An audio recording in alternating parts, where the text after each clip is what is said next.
જૂનાગઢના સરદારબાગ વિસ્તારમાં સરકારી જમીન પરથી ગેરકાયદેસર દબાણ સામે તંત્રએ કડક કાર્યવાહી કરી છે। સિટી સર્વે, મામલતદાર કચેરી અને જૂનાગઢ મહાનગરપાલિકાની સંયુક્ત ટીમે સુવ્યવસ્થિત આયોજન સાથે ડિમોલેશન હાથ ધર્યું। કાર્યવાહી દરમિયાન કાયદો વ્યવસ્થા જળવાઈ રહે તે માટે ભારે પોલીસ બંદોબસ્ત ગોઠવાયો હતો।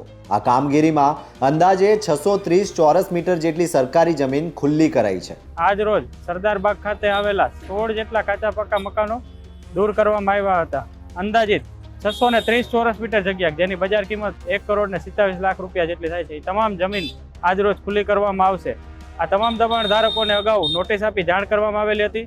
ત્યારબાદ પૂરતો સમય આપીને આ લોકો દ્વારા કોઈ આધાર પુરાવો રજૂ ન થતા દબાણ દૂર કરવામાં આવેલ છે। લાંબા સમયથી થયેલા દબાણ હેઠળ આવેલા કુલ 16 જેટલા અનધિકૃત મકાનો તોડી પાડવામાં આવ્યા।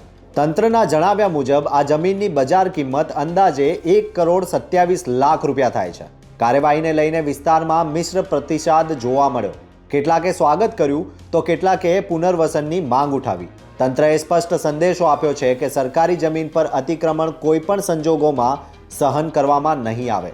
જોતા રહો ગુજરાત વંદન। ધન્યવાદ।